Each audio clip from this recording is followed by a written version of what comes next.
Good evening. Welcome to South Asia Newsline. I'm Arjun Chaudhary. Here are the top stories we're tracking for you on Friday, the 17th of April.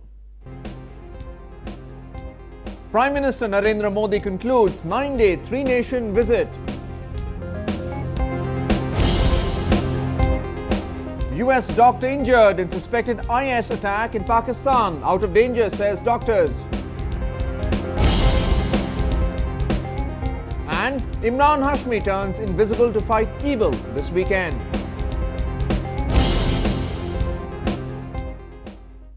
And now for all the details. Prime Minister Narendra Modi wrapped up his three-nation visit on Thursday and departed for India from Canada. He met bankers and CEOs of Canadian firms in Toronto and later visited a Sikh and a Hindu temple in Vancouver in the final leg of his three-day visit to Canada. Our political editor Smita Prakash reports from Vancouver. On the last day of his three-nation, 9-day tour, the Indian Prime Minister was in Toronto and Vancouver. In Toronto, he met with pension fund managers. He asked them about suggestions that they had to make about the Indian economy and the problems that they faced when investing in India. Bankers who met with the Indian Prime Minister said that India had a tough environment for banks to operate because of restrictions. Canadian Financial Services said that there were regulatory challenges which is the reason why they've not been able to tap the Indian market as much as they would like to. But then they also said that they were hopeful that things would change because that's what they've been reading. The Indian and the Canadian Prime Minister then went to the Air India Kanishka Memorial. Over 300 people, Canadians as well as Canadians of Indian origin, died in that blast. The Indian Prime Minister and the Canadian Prime Minister then came here to Vancouver. They went to a Sikh temple, a Gurdwara, where the Indian Prime Minister spoke about historical links that Sikhs have with Canada. They came here way back in 1901.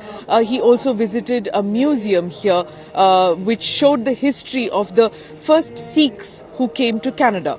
यहाँ भी किसान के रूप में आए, खेती करने के लिए आए, मेहनत करते करते 100 साल से भी अधिक समय हो गया, यहाँ के लोगों का प्यार पाया, पूरे कनाडा का सम्मान पाया और आज पूरे कनाडा में अगर भारत का सम्मान है तो यहाँ रहने वाले आप सब भारतीयों के कारण है. Indian Prime Minister and the Canadian Prime Minister then visited a Lakshmi Narayan temple, a Hindu temple in Vancouver. The three takeaways, I would say, of the visit has been in France, it was the defense deal, the Rafale jets that India is purchasing.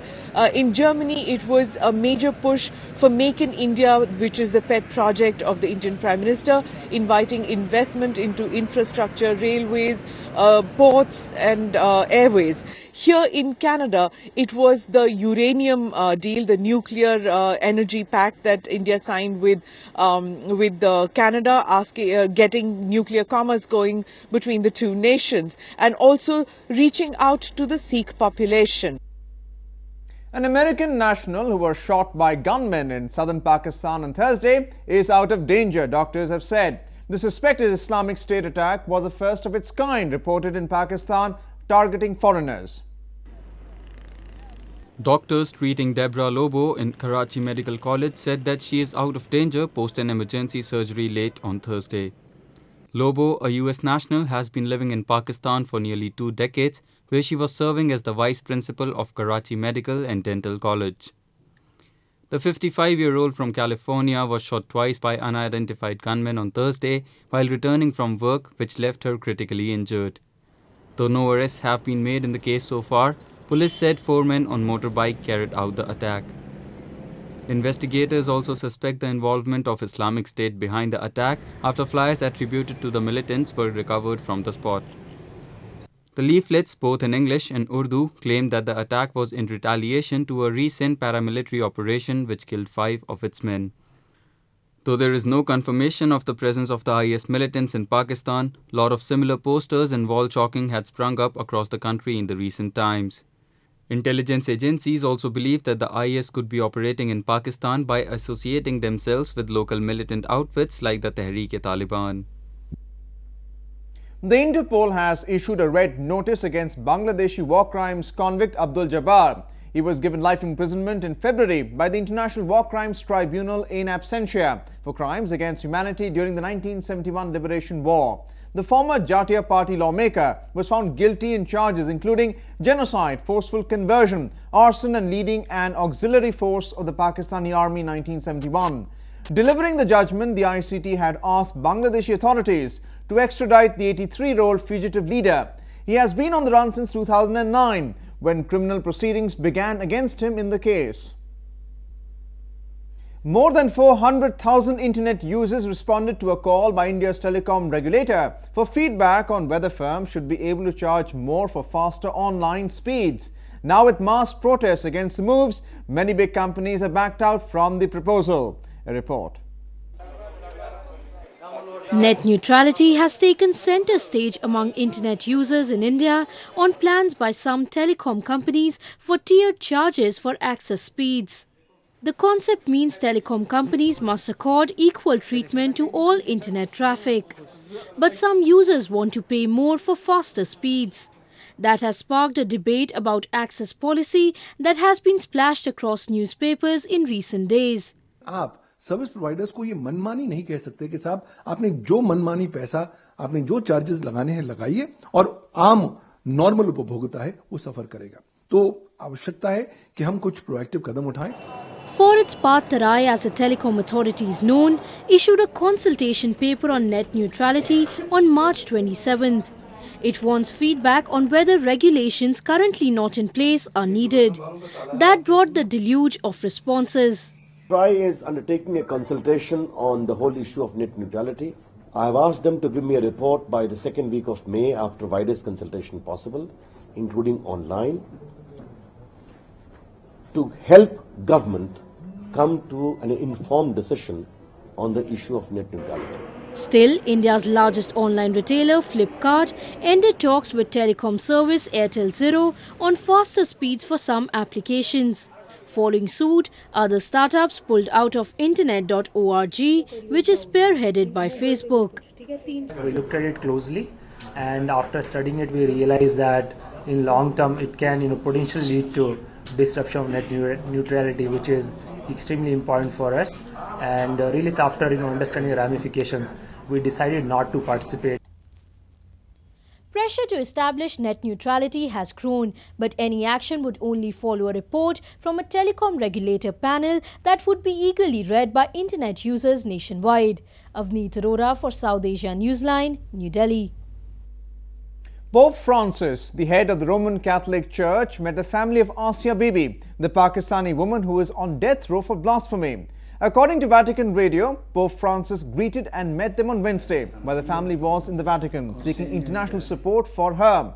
Bibi, the mother of 5, was sentenced to death in 2009 after co-workers accused her of blasphemy. In October 2014, the Lahore High Court had upheld a death sentence. Two prominent politicians, former Punjab Governor Salman Taseer and former Federal Minorities Minister Shahbaz Bhatti, were killed by extremists for supporting Bibi. Blasphemy is a serious crime in Muslim-majority Pakistan and it carries the death penalty. New Delhi will continue to have a pivotal role in the foreign policy of Kabul, Afghan First Lady Rula Ghani has said. She also urged Indian business community to help empower women in the war-ravaged country. Describing the new political transition as beginning of a significant era in her country, the First Lady of Afghanistan called for building of institutions that will move the nation forward. Rula Ghani, who is on a 3-day visit to the Indian capital, stressed on the importance of educating and empowering women in the country. She also sought help in training Afghan women to improve their position in the predominantly male society. Maybe we can have somebody from here go and do some trainings, maybe for 1 week at a time, so that at least they start thinking in terms of producing something in the market. Because I think I come from the principle that a woman does not become respected unless she is a productive member of society. For many years under the Taliban regime, Afghanistan was regarded as one of the countries in which women were the most oppressed. But with the fall of the Taliban and the subsequent democratic governments, things have changed. The recent years have seen an increase in the number of girls getting enrolled in schools. Many have also taken to various sports which were once forbidden for girls under the hardline rule. It was an act of unison, matching steps with each other. Over 500 dancers in southern India now boast of holding the record for performing on one stage together. Let's take a look. Southern Kerala's traditional Pinnal Thiruvathira dance attracted eyeballs as hundreds of participants shook a leg together to enter the India Book of Records and Asia Book of Records with the latest feat. Around 544 women and 8 men danced on one platform, leaving the onlookers mesmerized in Kochi.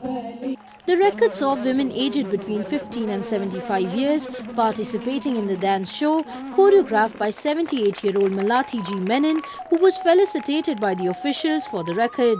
68 महिला group यानी 544 544 females और एक पुरुष group 8 total 552 552 participant ने successfully penal थिरुवधिरा का performance किया है और ये एक नया इंडिया बुक ऑफ रिकॉर्ड्स है और एशिया बुक ऑफ रिकॉर्ड्स है.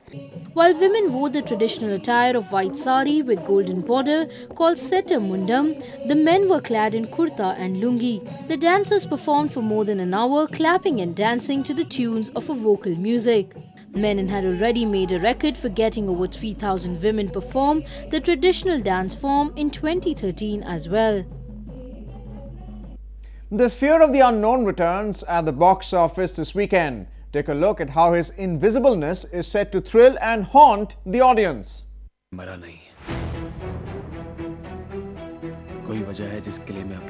Emraan Hashmi loves to ignite the fear factor for his fans.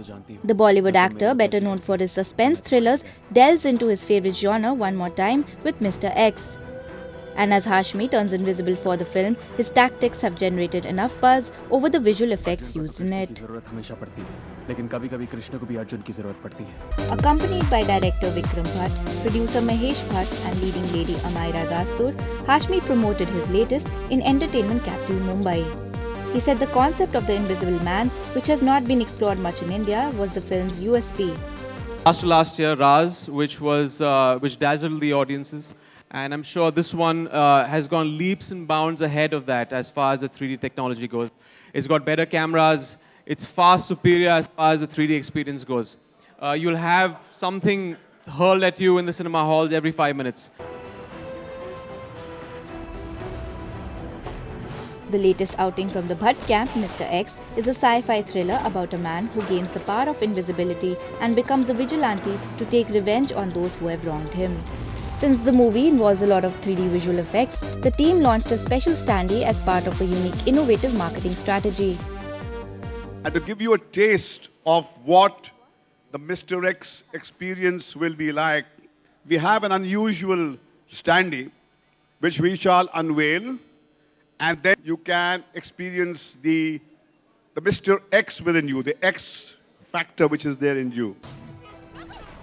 Mr. X is the story about a daredevil cop who gets entangled in a treacherous plot wherein his enemies want him dead.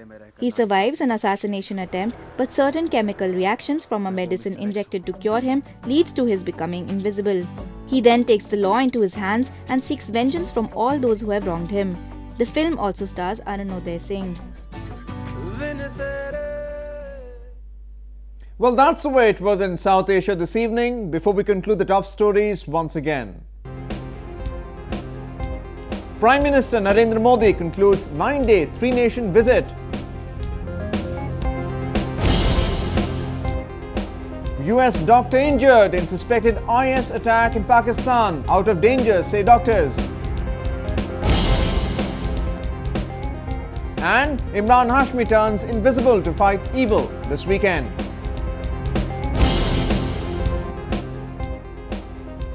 Now our viewers can watch the show on SouthAsiaNewsline.com.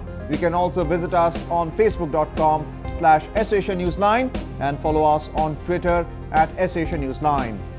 And that's all in tonight's edition. We'll see you same time next week. Have a great weekend and good night.